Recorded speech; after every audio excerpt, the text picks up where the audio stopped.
that go bump in the night. The point of this piece was to try and make a more or less grade 1 guitar piece that would have some connection to some of the weirder avant-garde types of styles, and also some of the sounds that you might find with scary movie type soundtracks.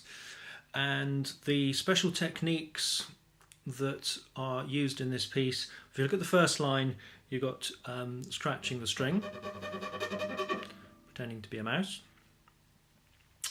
Then a little further down you get the technique of playing above the nut. The nut's the thing with the grooves that the strings go over the top.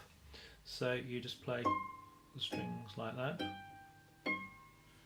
Or some folk like to do it with a left hand finger like that. If you've got a little bit of nail, you probably shouldn't really have a nail there, but if you've got a little bit of nail on the left hand.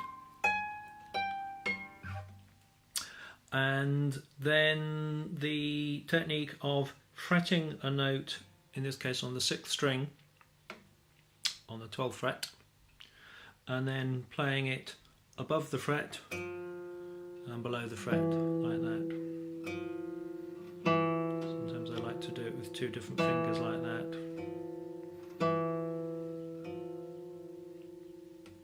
Got your harmonics.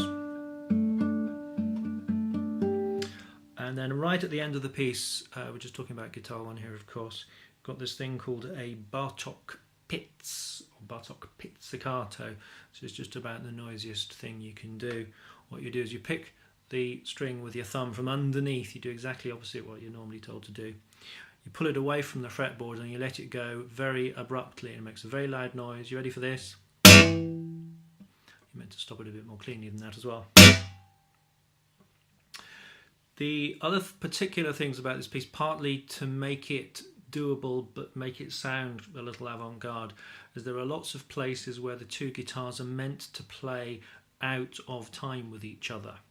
So for example, on the last line where guitar 2 is gradually getting louder, guitar 1 has got the notes in the box, you really try not to play them in time.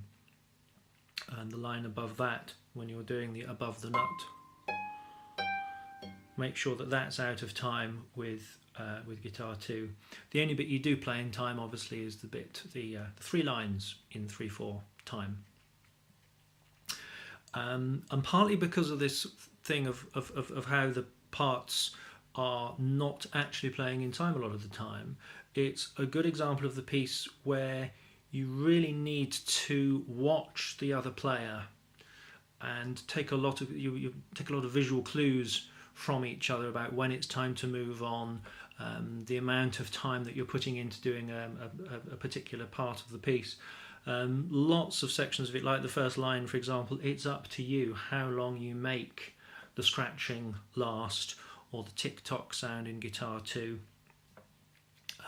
Similarly with the last but one line, very much so, and obviously the last line, how long you make that big build up at the end last is up to you. And it's really helpful if as you do it you're watching the other player and they're watching you, so that when you make that monster noise at the end it's not going to be a terrible shock for them.